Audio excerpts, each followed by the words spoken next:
Welcome to the Tech School podcast powered by DSDT. Carlos, Josh, good afternoon, brother.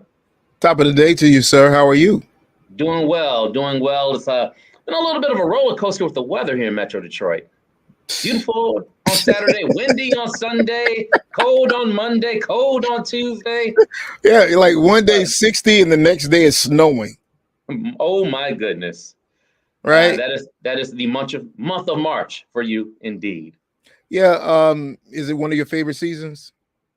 Fall is my favorite season. Well, great. You got it this week.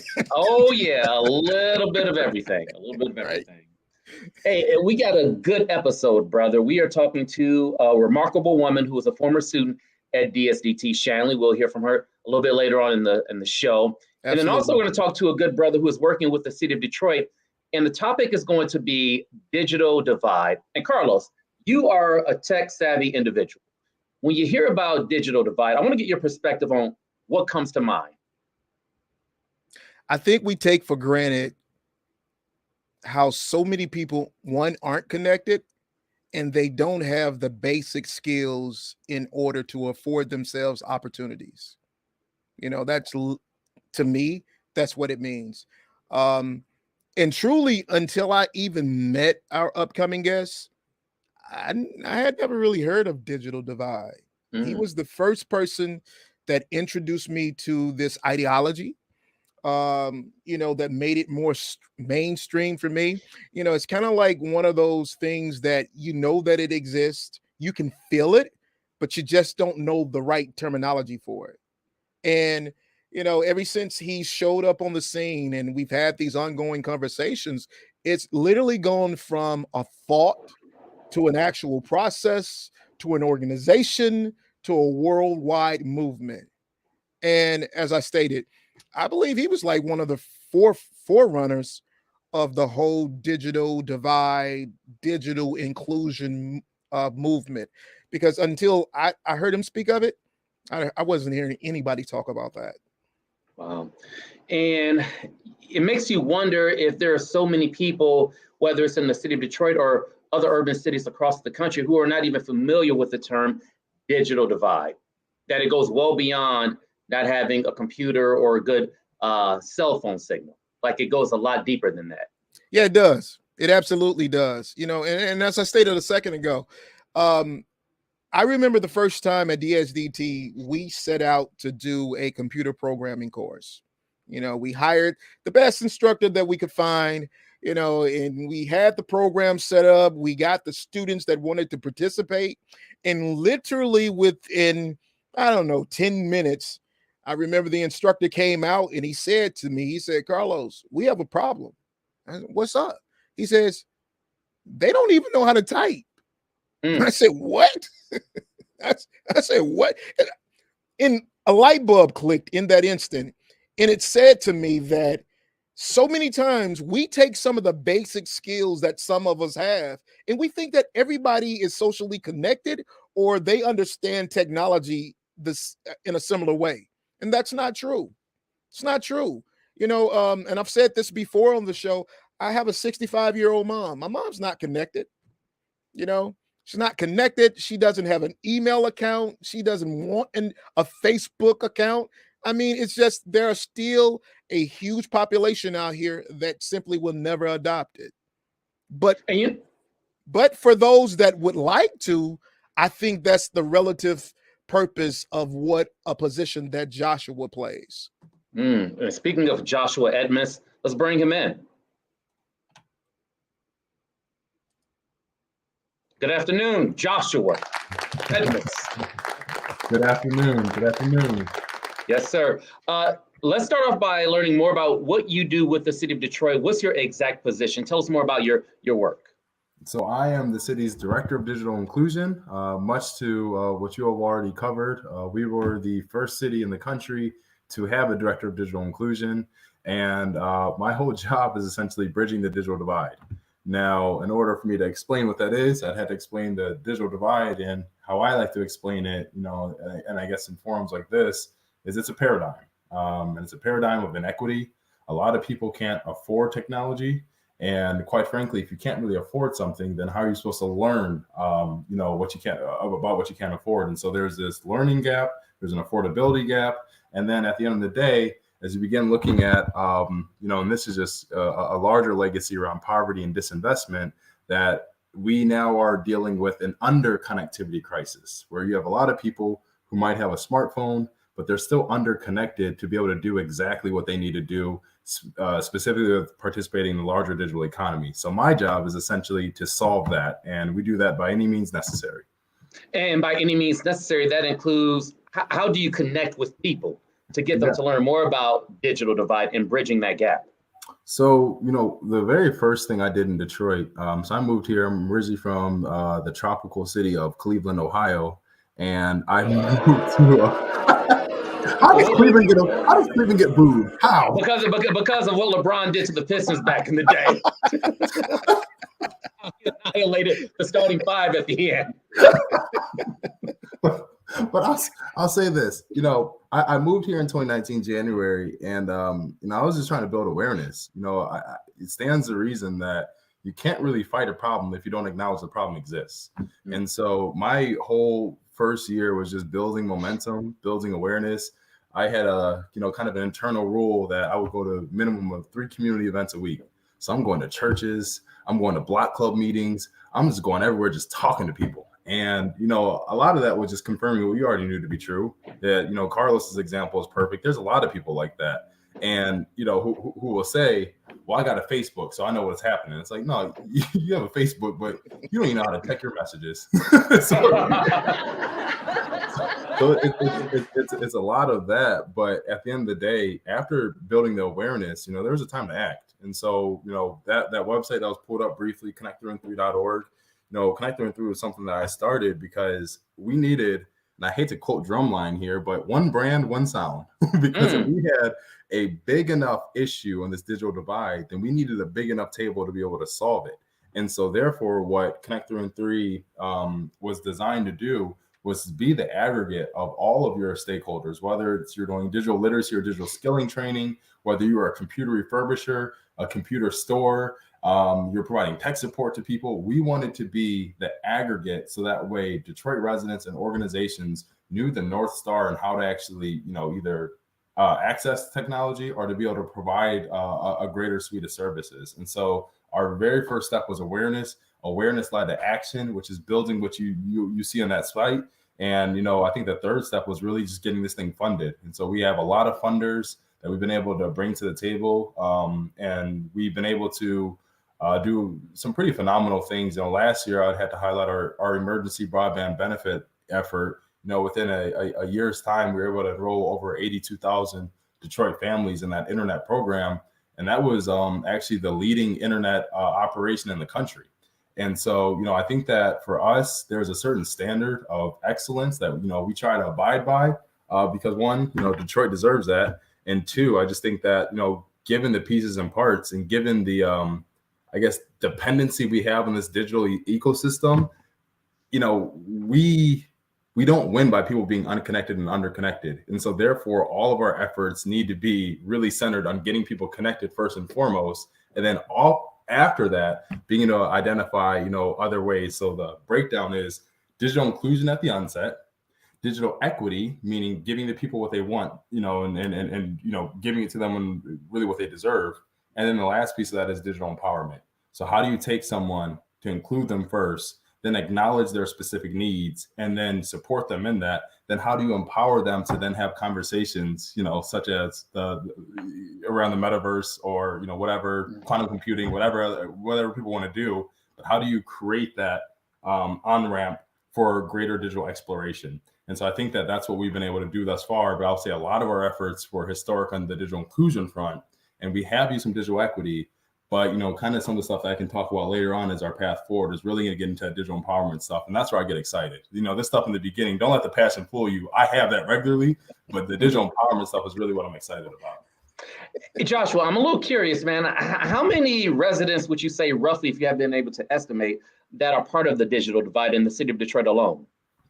So it's funny. Well, if you were to ask me this before, I would have gave you a different number. But part of the issue around the digital divide is data collection. We are private citizens, private consumers. And so my agreement with Comcast or AT&T is exclusive to me and my household. And so the city, we have to extrapolate. However, there's a really good indicator here. We know that residents living in poverty or who are adjacent to poverty are going to be least likely to be connected. In addition to that, we know seniors, residents with disabilities, and residents where English is a second language are also least likely to be connected, or they're going to be underconnected.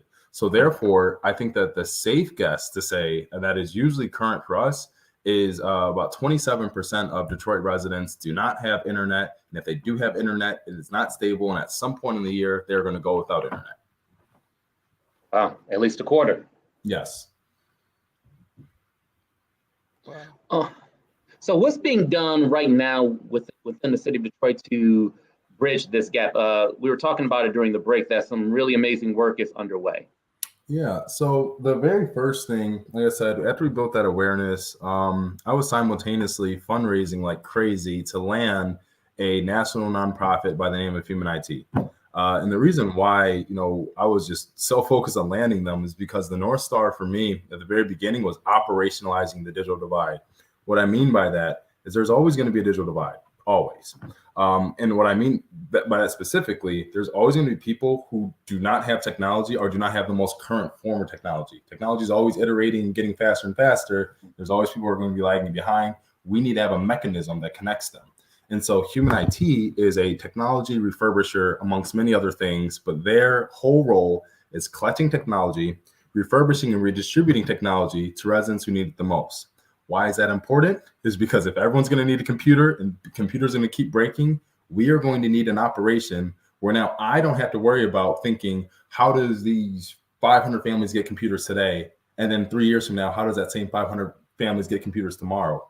Rather, how do we have an organization that is specifically situated and who has built a model specifically serving those residents in need? So it's like, okay, great. We have a device play. They're actually going to be opening up a storefront location in Detroit later on this year. And the value of that is if I were to ask Detroit residents right now, where can you go to get a affordably priced computer? Where can you go and get affordably priced tech support?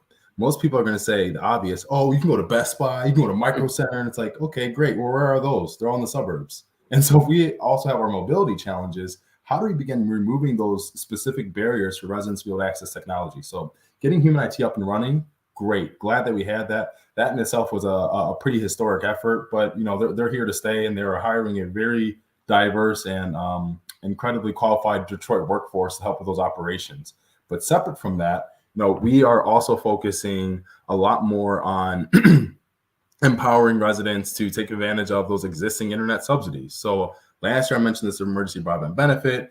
We now have this affordable connectivity program. It is a 5-year endeavor. $14.2 billion worth of funding went into that for Detroit residents, but not just us, for really any resident in the United States who's experiencing some type of need. There's an internet subsidy there. And we in Detroit have a responsive ecosystem that we can essentially help enroll residents. I will say there's a phone number, 313-241-7618. That phone number is something that we have created. We didn't receive federal funding for that. That is something that out of the goodness of philanthropy and just people having hearts, we built that because we knew that if we threw Detroit residents and told them to sign up with a 1-800 number, they would not do that. And so this is us now operating with this understanding of trust and nuance, really situated in addressing community need. That's why we did that. In addition to us standing up that hotline and that support piece, we are going to be rolling out tech support as a function there. So as residents are having tech support challenges, we don't want to leave them in the dark. We don't want to get you internet and then get you a computer and then leave you to your own device or the lack thereof, pun intended. What we would like to do is be able to say, all right, now that you're somewhat connected, let's treat this like a family, and no different than a lot of families are doing, and they're outsourcing their tech support to their kids or their grandkids or whomever. We want to be able to have that number that residents are already calling to enroll in the internet to now say, press 2 for tech support. And so now as they have their tech support challenges, we can begin addressing those at scale. So that's going to be something that we're going to be excited to rolling out. But I'll say the last piece of this that is probably the most exciting effort. We've done computer distributions. We did a telehealth activation with 8,000 Detroit seniors. We helped with the Connected Futures program with getting over 52,000 computers to kids and tech support. I mean, those are all great initiatives, and I'm definitely not going to sour those. Those are great in their own right. However, moving forward, we do have a very specific emphasis on infrastructure. We don't want to be dependent on subsidies. I don't believe that when we say the words equity, we can really mean what we're saying if we're having Detroiters dependent on subsidies. I don't think that's equity. I think that's just, you're just including people. And so with that being said, we have a very robust plan and a bold plan to run fiber optic internet to every household in Detroit, and doing it in an open access capacity. In English,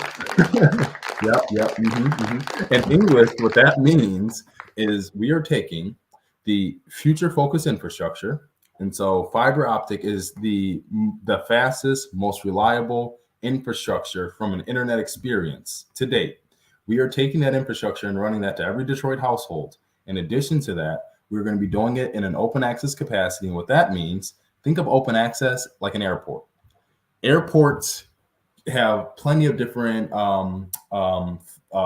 companies, whether it's Spirit, whether it's Delta, whether it's American. The airport itself isn't saying, all you residents, you guys can only get to choose between Delta and Spirit. That's not what they're saying. They're saying, hey, you all choose whatever you want based on the pricing that you want, based on the experience that you want. Choice. And so on one hand, fiber is great, but if we do fiber and we just build the same infrastructure where Detroit residents only have two choices, that doesn't really, there's no competition there. There's no need to serve Detroiters better. But if we do it in an open capacity and say, hey, any provider, you all can go in our network now earn your business, earn the households. Let's not make tech support, or if you guys try to call that 1-800 number to speak to your internet provider and they route you to somewhere that you can't understand what they're saying, well, that's not going to fly anymore. And so, we have a lot of friends in that approach.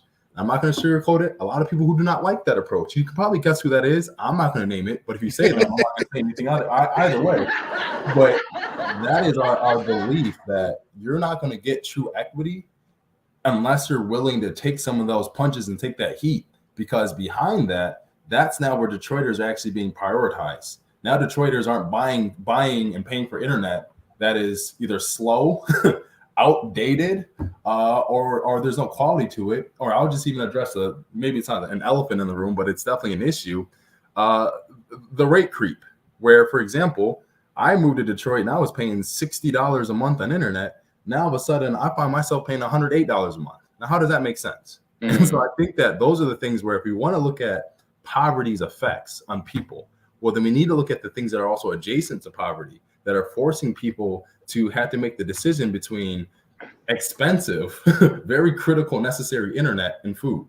Why does it need to be that way? If the internet is a lifeline, then we need to be lowering the barriers for people to actually leverage that lifeline. And we need to make sure that lifeline is actually quality enough for people to actually, do whatever that they want to do on it in a way where they're not frustrated, irritated, angry. I'm not saying go ahead. You make an excellent point. I want to just jump in for a second. With that being said, how can the city of Detroit go after certain companies such as a Comcast, Verizon, AT&T, et cetera, to make sure, okay, after a year or 2 years of service, your fee doesn't double? And of course, down the line, people tend to forget, after 6 months, after a year, the price is going to double up on them. And then they're kind of caught in a bind between food and connectivity. Exactly. And so you bring up a good point that what happens when we don't have an open access network? When we don't have an open access network, there's no control that we can do on the city side. We can just say like, man, that's horrible. We'll empathize with you and maybe we'll find a way to lower your bills elsewhere. And I don't know what we can do, but with this open access network, we're positioning the city to own the infrastructure. So with us owning it cuts out the companies. It sets it up in a way where, for example, if Comcast, AT&T, or any provider, if they want to keep rising their rates over and over again, that's fine, because that means that you're no longer earning your business. Because I guarantee if you rise and you keep going up, someone else is going to go down. So it's like, think of it like this: 4 fast food places, and the 3 fast food places all decide to double the prices of their burger. And that one says, well, I'll do it for $1. Where do you think people are going to eat? So this is that same attitude here. Exactly. I don't know. I don't like cheap burgers. Right now, our internet experience is not one that is set up that actually has competition and the market is skewed. And so what we're doing is we're saying, well, fine, let the market handle it. Because if I'm looking at 30% of Detroit residents who don't have internet, that's not a flaw in those residents. That's a flaw in the market. So the conditions of the market aren't there to be able to address the residents in the way that they need to. So we're saying, fine, how about this? We'll take the biggest chunk of your investment. We'll pay for what makes internet more expensive for all of us, which is the infrastructure investment and laying down all that stuff and connecting those households. Once that's out the way, all of your internet providers become exactly that, just internet providers. And so the city that we're modeling our efforts after is the city of Ammon, Idaho. Ammon has some of the lowest internet prices in the country and some of the fastest speeds in the country. They're getting gigabit speed internet, and the residents are paying $15, $20 a month for it. That is astronomically faster than anything that we have here, and yet they're paying significantly less than what we're paying here. That's the value of competition. And so we, the city, don't have to worry about if a provider wants to keep making their internet more expensive. Keep doing it. You're only digging yourself in a hole. The only way they're able to keep digging themselves right now and they're able to keep doing what they're doing is because there is no competition framework in place. But with this framework we're going forward, we now don't have to tell them what to do because they're going to do what makes the most sense for them. And if they don't, someone else will do what makes the most sense for Detroit. Wow. Hey, but okay, so can I backtrack for a quick second? Go for it. Josh, you made the statement a minute ago about the airport connectivity. I don't know about you, but my internet sucks. No, the airport is a model, Carlos.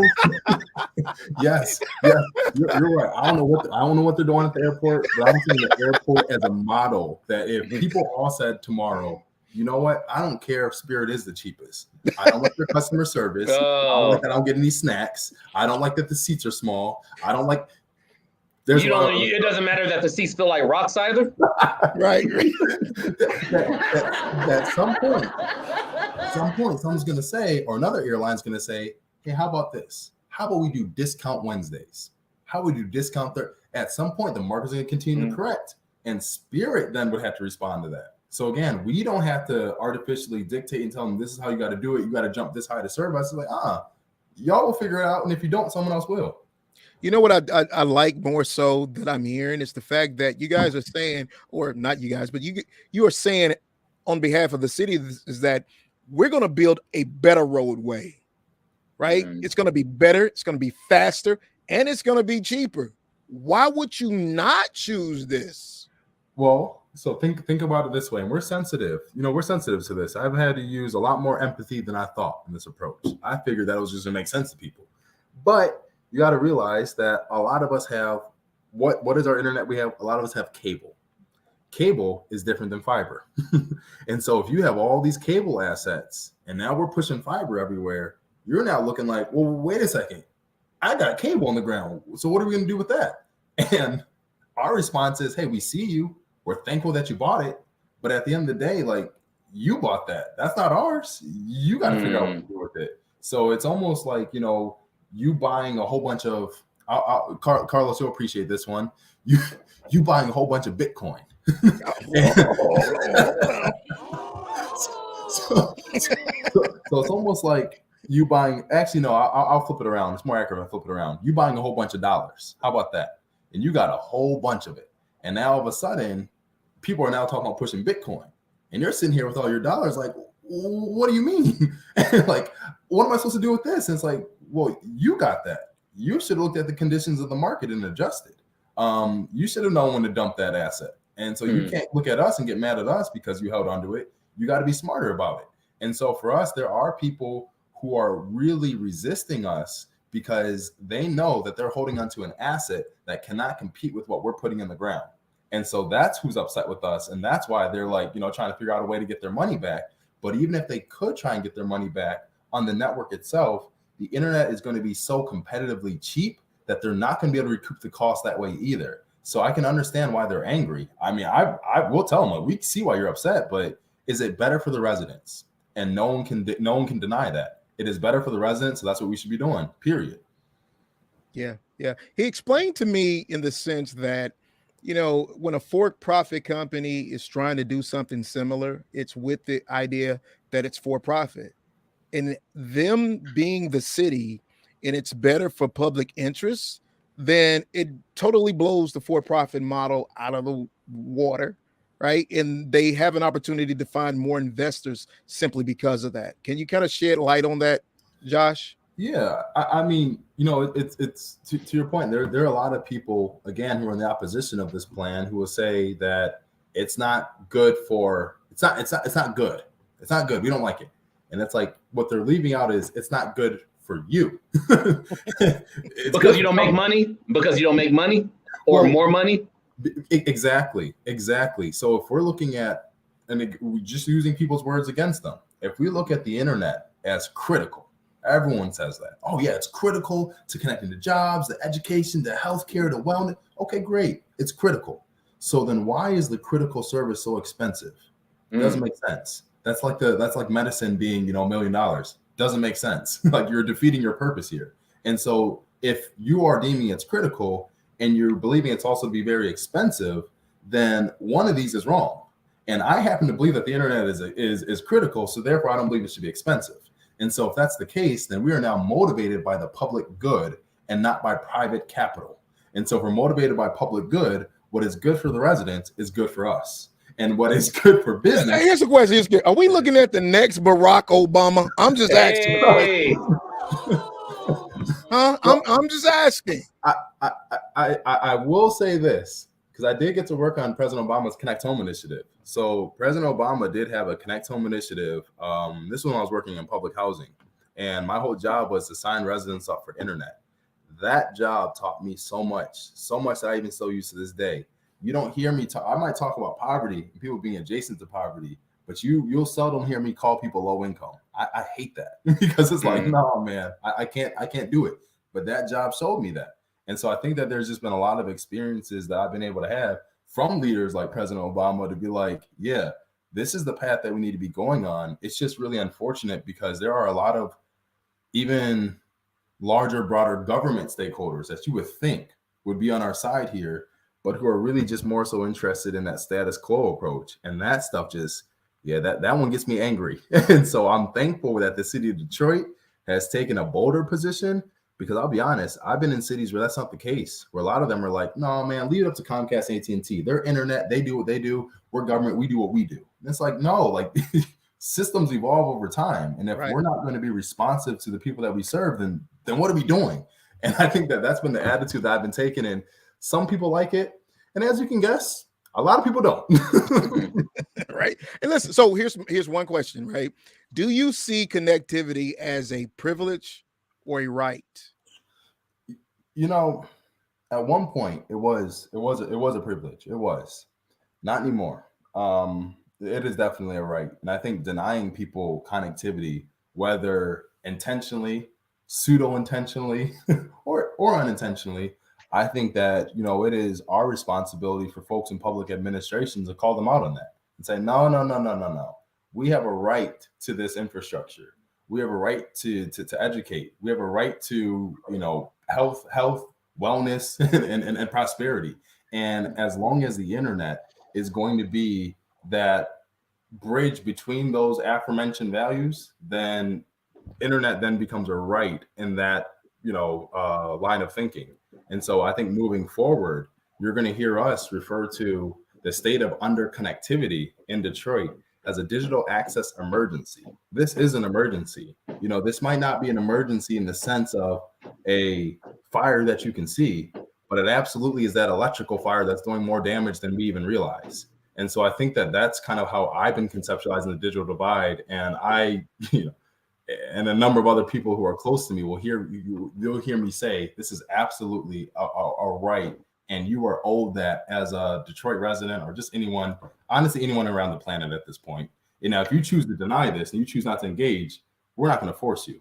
People have their own thoughts and ideas. Might I remind you, we all have one family member who believes 5G causes COVID.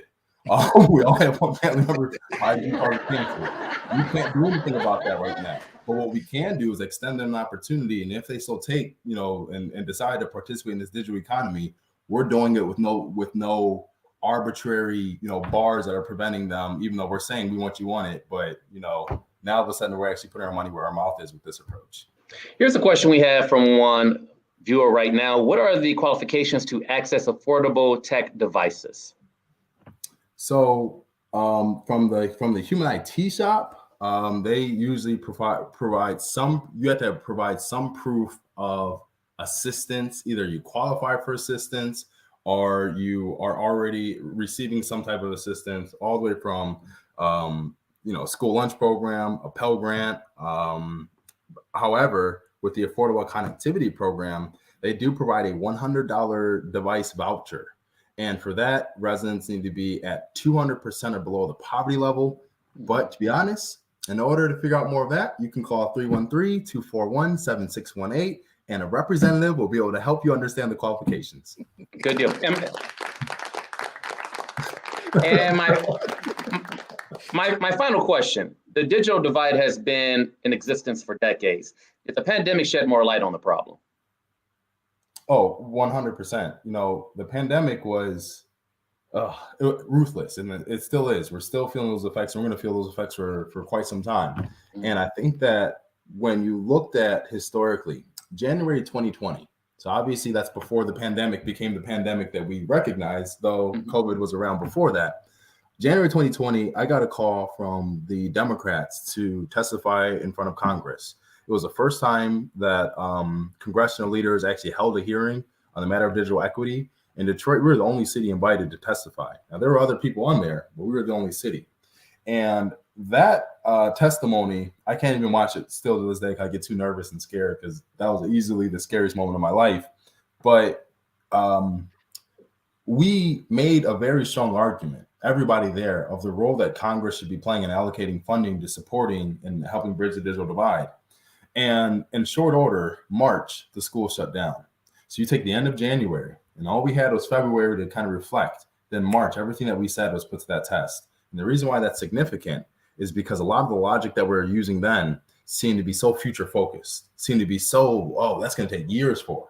And what the arguments we were thinking that were going to take years to manifested in a matter of weeks, because in short order, you started seeing the conversation on, hey, let's now think about how do we support kids in bridging the homework gap. So the FCC implemented the Emergency Connectivity Fund.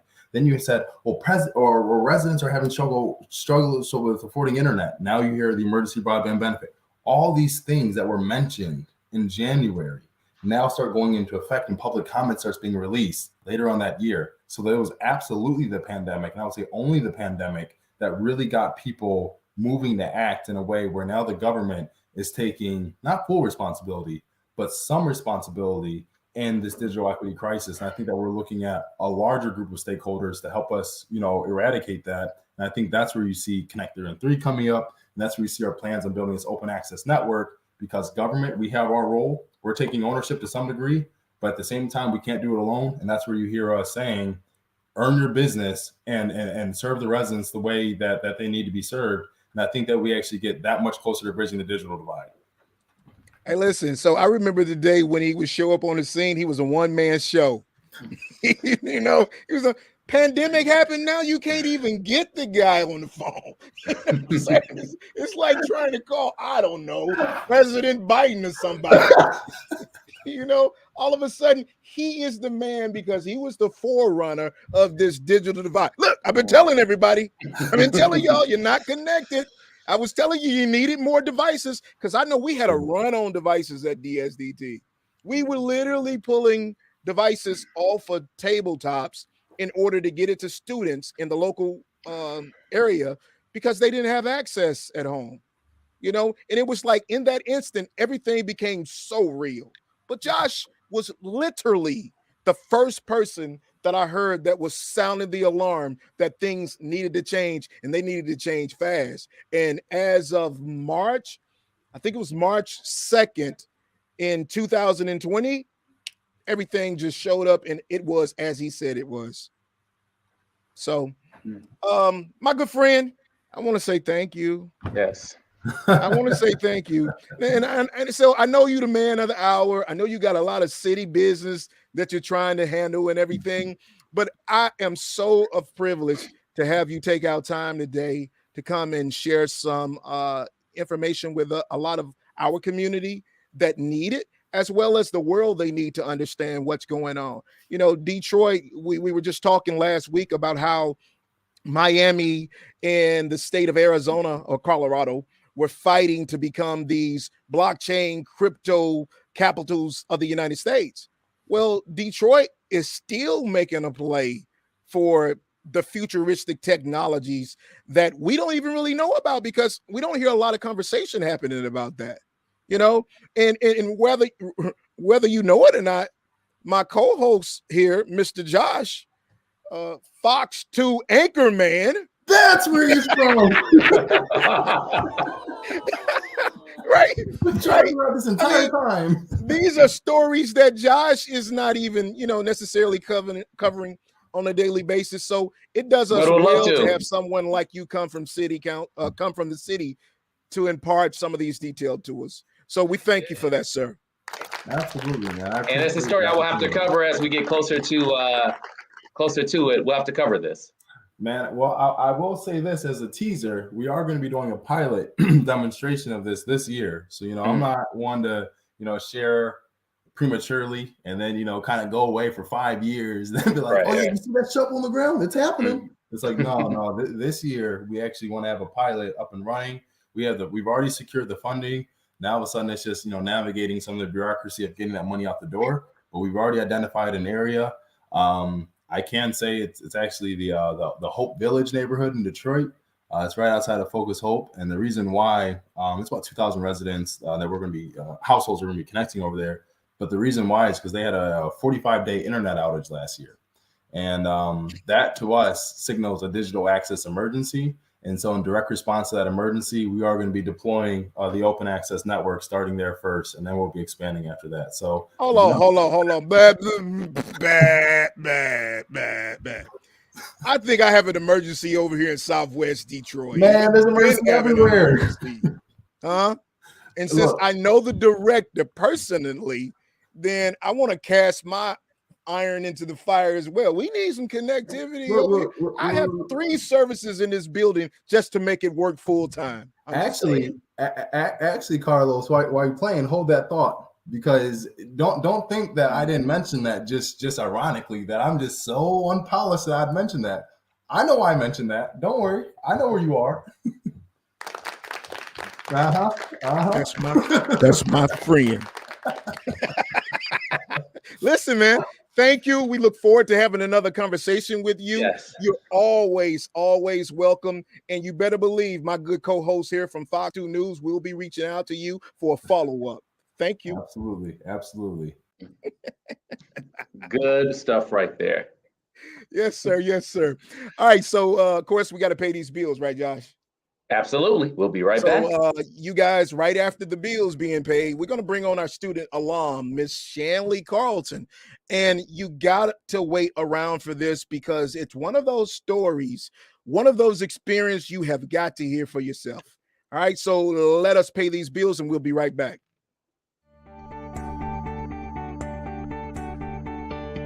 Right now, there are job opportunities in the tech industry we can train you for.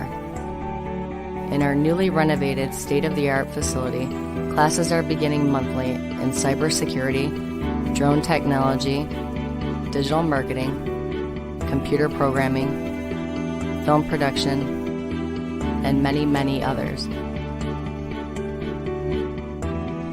If you live in the Metro Detroit area and you're looking to learn a skill local employers are demanding, but one that isn't that of a laborer, at DSDT, you can learn a lot in less than a year.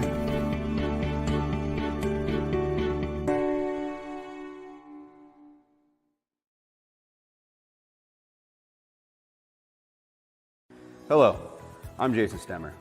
I served 5 years as a combat engineer in the United States Army. In the summer of 2019, I joined DSDT to learn advancing technologies in computer support, networking, cybersecurity, and many valuable tools in digital media.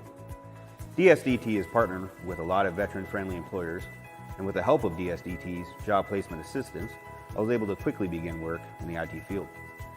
I'm very pleased with this direction, as there is unlimited potential in the technology field, with no signs of growth or demand ever slowing. So come in for a visit, take a tour, and schedule a meeting with an advisor. DSDT really changed my life for the better, and it can change yours.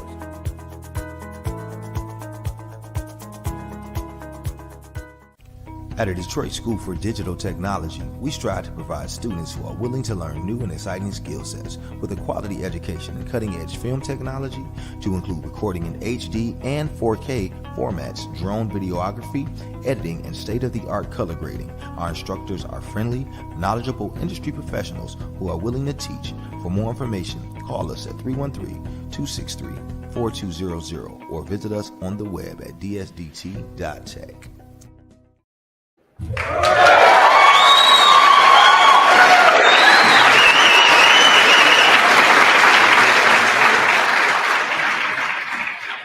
You know, Josh, I realized that it doesn't matter. Sometimes I'm like, guess be on in about 20 minutes and we'll be ready to go. It never works. No, when the conversation is flowing, it's flowing. It never works. And I kind of had, somewhat of an inkling that I probably should have dedicated a whole hour to Josh just because of the information. But he told me he only had 30 minutes, man. So it was what it was, right? There you go.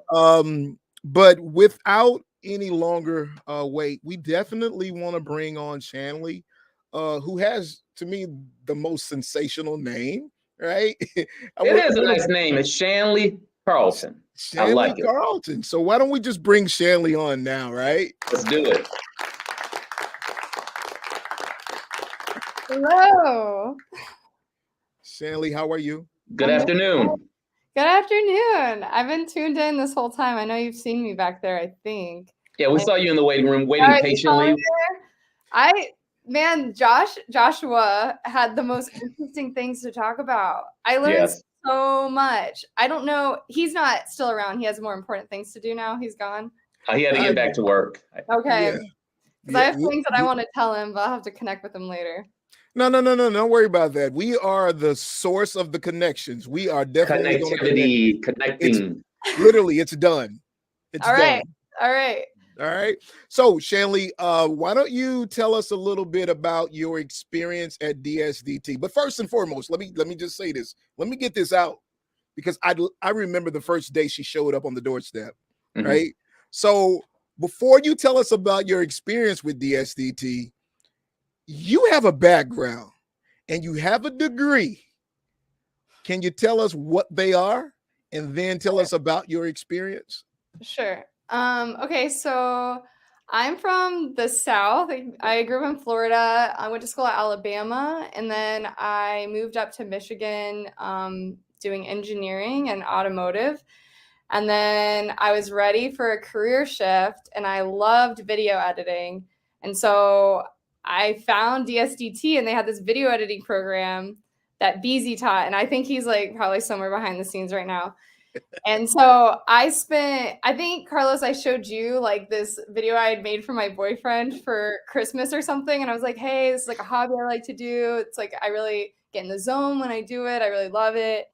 And you were like, okay, you got to like sign up for this course. And I'm really happy I did. BZ taught me Final Cut Pro. And I was like, doing very amateur stuff before that. And then he got me to like a level that was like professional quality. And then I took a job at a software company in Ann Arbor because I did have the engineering background, and it was not directly video editing because I needed the pay. And I was like, maybe if I work at this tech company, I'll be able to make videos. And so I started doing that. It took 2 years before I ever started making videos. I was like on the grind, doing like testing. It's a really cool software. And I think depending on how much time we have, I'll get into like some of the details on the software. But eventually I started doing video stuff because like with tech and any company, things move so quickly and like needs change. And there was like a need and I had the desire. So I had the skill set because BZ had like helped empower me to have that. And so I started creating content. And then about 7 months ago, the startup, like the portfolio that the startup is under, created a charity, like a nonprofit portion. And so, that's our website, Cultureverse. And this is the part I want to talk to Joshua about because it's like really relevant to the things that he was talking about. But So that's all within like the last 7 months. We're a Michigan nonprofit, and doing this role, this nonprofit is all about leveraging technology to help bring like unseen art and unseen like artifacts to the light of day. So in doing that, we do a lot of scanning, like far out futuristic metaverse kind of tech. And then we also do a lot of like video editing and storytelling, and like those more traditional media. We do like the full spectrum. So now it's like more a part of my day to day. And like, I think I just mentioned to BZ at the beginning, like we were on a shoot yesterday with an artist, which is so cool to say because I never knew I would be able to like say that. And then, yeah, now we're like I'm editing videos for this organization and helping to tell the stories of really cool artists and organizations that we partner with. So you shocked me, right? And I'm not afraid to say that, because you probably were the first person that I met that showed up at the school and was like, I want to do something other than the degree that I just got.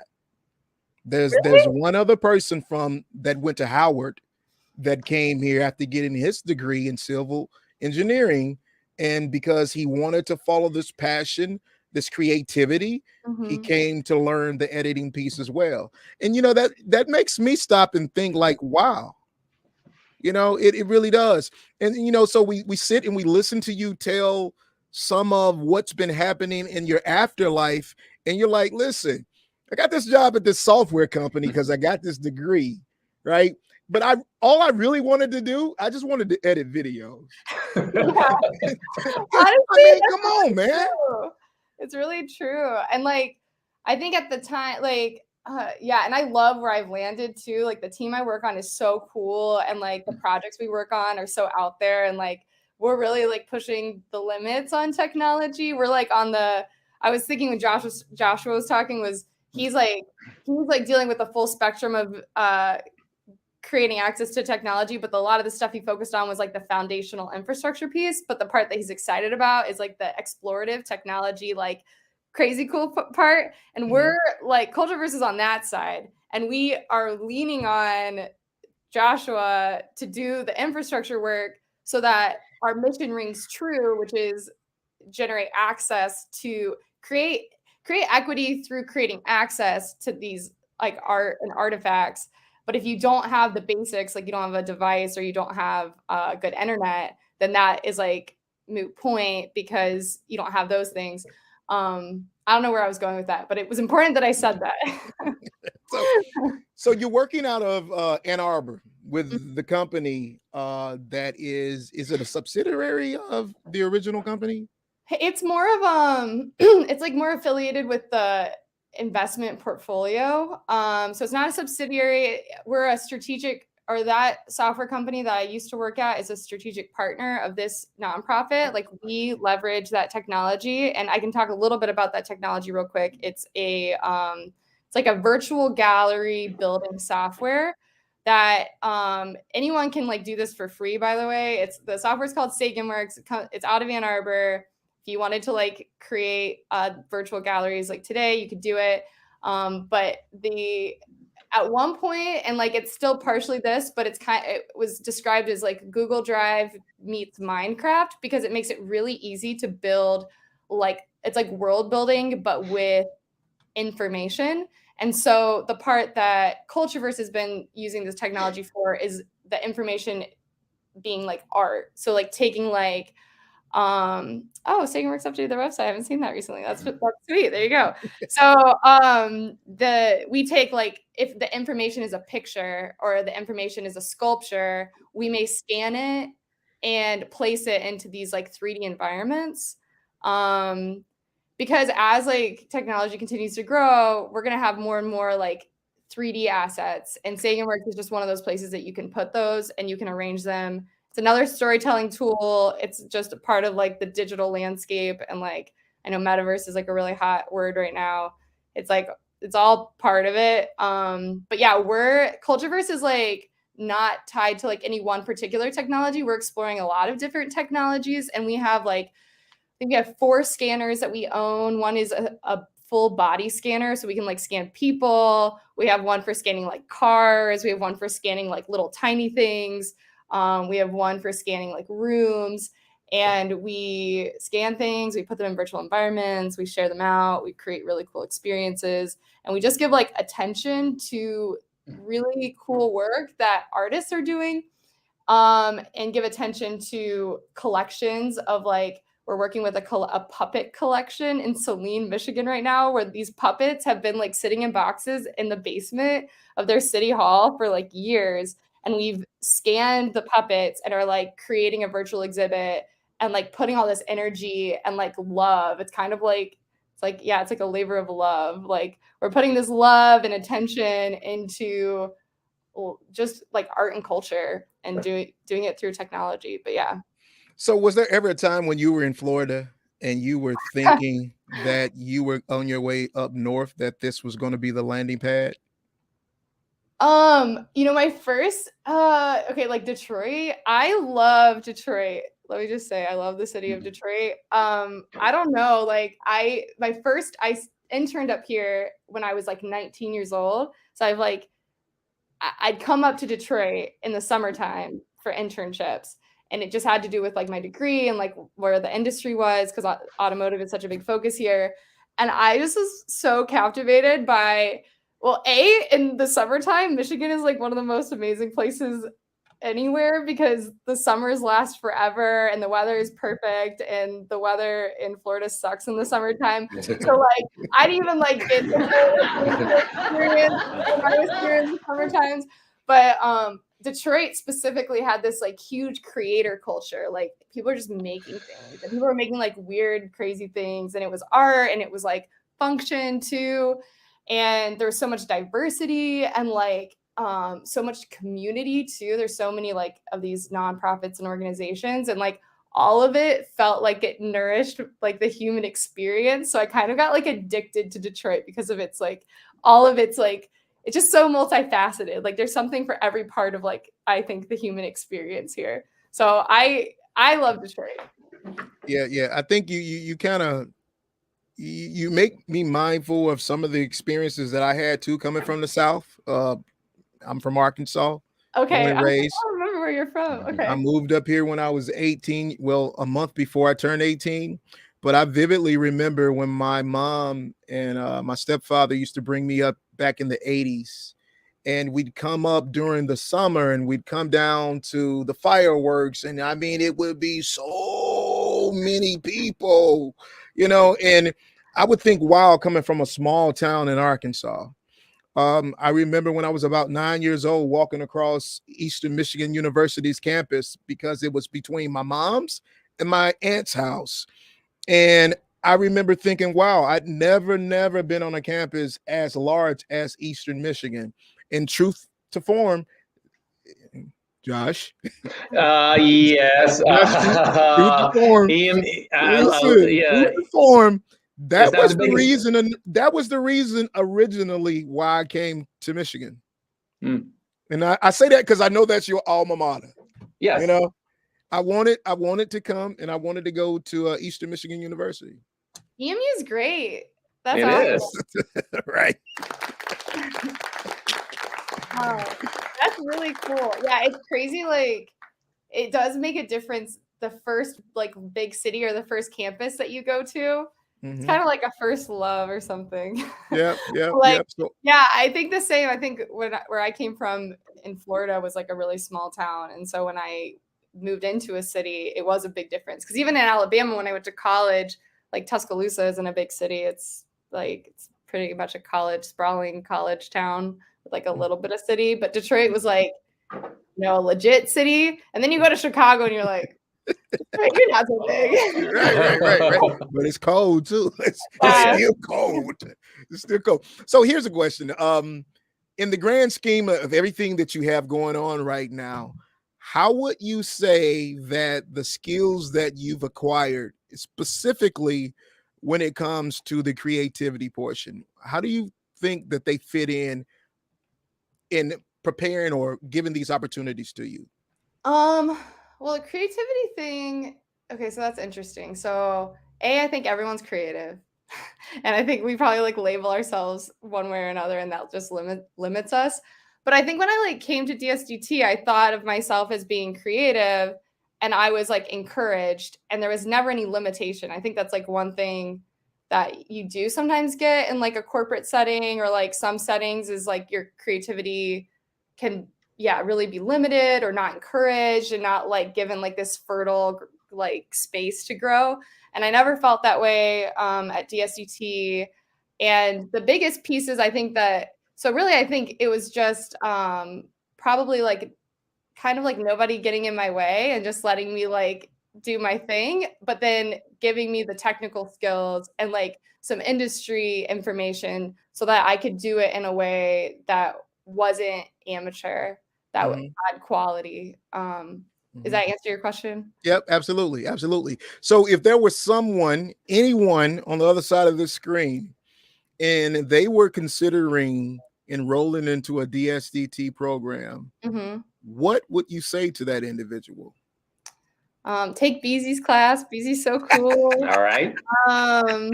Yeah, definitely take Beezy's class.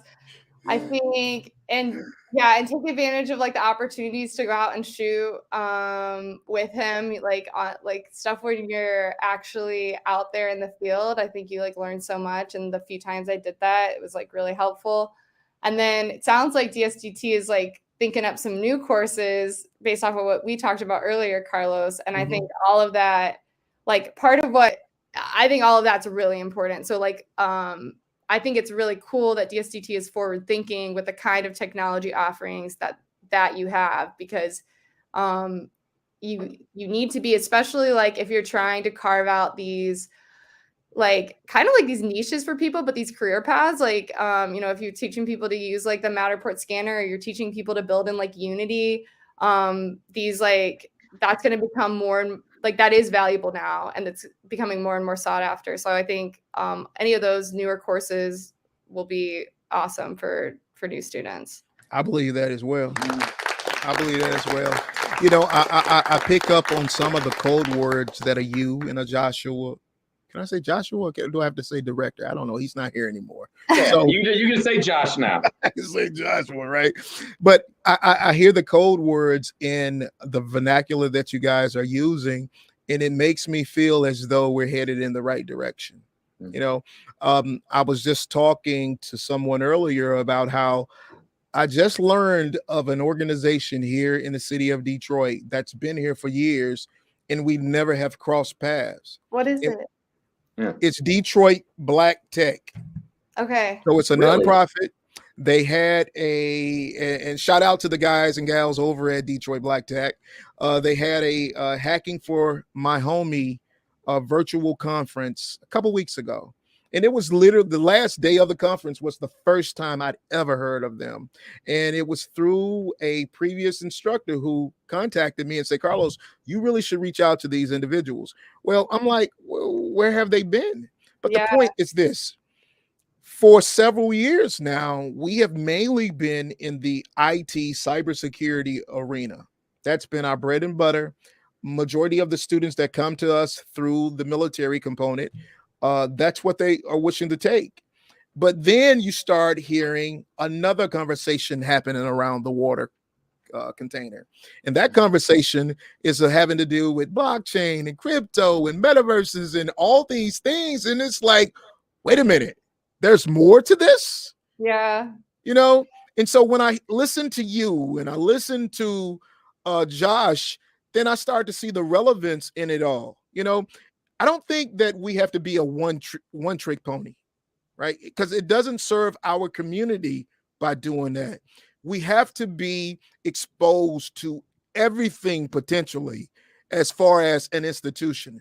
And in that hope that students would be able to connect with their ultimate whatever, right? So you come here and you did the film production course, and you know, you got whatever the skill set from that, but ultimately that's not your end all be all, you know, and I can recognize that in the job responsibilities that you have now.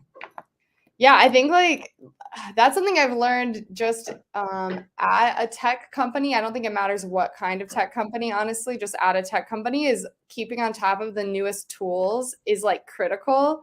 And we do work where we're not only are we like bringing art to the light of day through technology, we're also training students or working with artists, training them to like utilize it and understand it. And I think one of the biggest lessons that we have to teach students isn't always like the technical, like this is how you turn on this piece of equipment because that's going to change. It's like, you should know that this is the kind of stuff that's out there and it's going to keep changing. And so there's going to be something else that's coming out there. And so you have to like stay on top of it and like be open to it, you know? And like, I think that's like one of the bigger lessons I've learned. And I think that's like part of what we as an organization are helping to teach others. So yeah, I think that relates. Beautiful.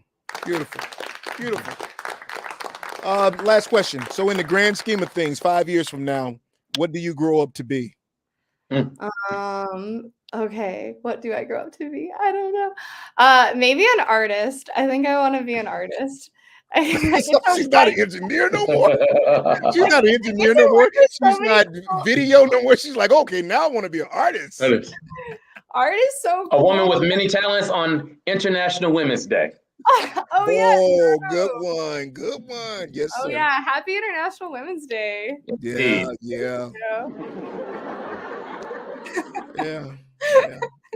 So I apologize for not giving credence to that. Oh no, it's okay. I didn't even think about it. I'm glad that.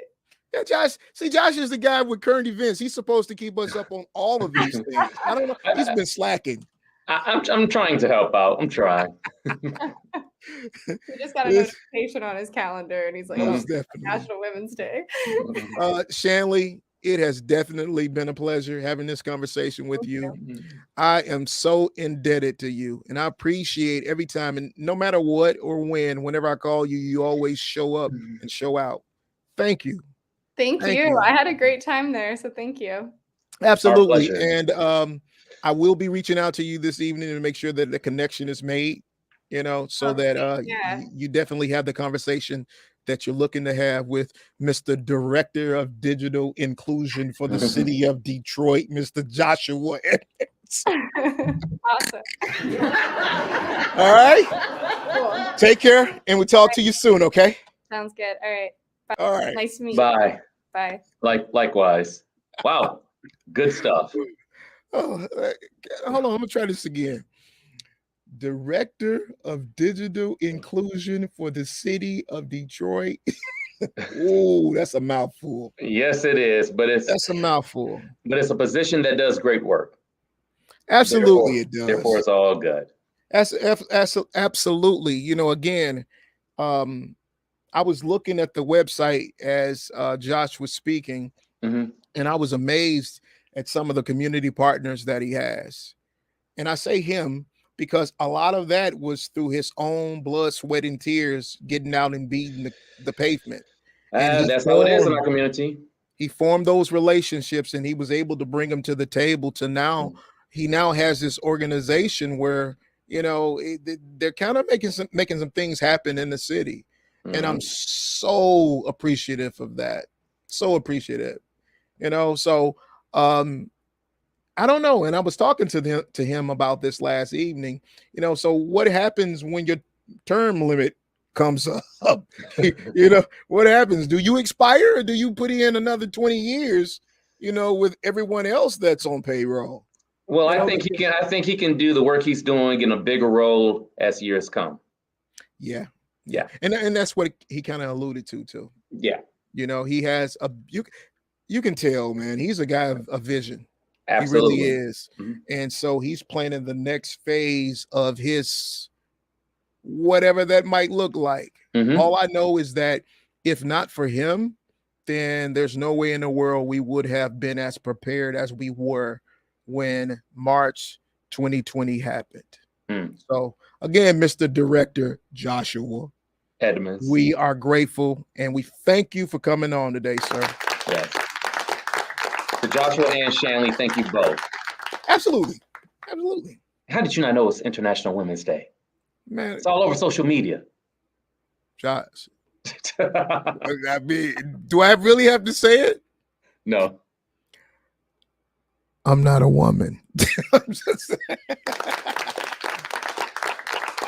But you're supposed to know, man. You're supposed to know. Yeah, so probably should, right? Because I Yeah. should stay up on my current events as well. Mhm. But I mean, just honestly, on Tuesdays when it's the day of podcast, I shut down everything. Yeah.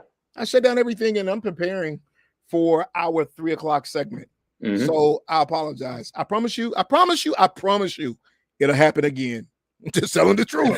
Telling the truth. Be It prepared. will happen again. All good, man. All good. Well, a great episode, brother. Yes, a sir. lot of good dialogue, a lot of good information for what's to come in the city of Detroit for years to come. Absolutely. All right. Well, for Carlos, I'm Josh. That will do it for the Tech School podcast powered by DSDT. See ya. See you.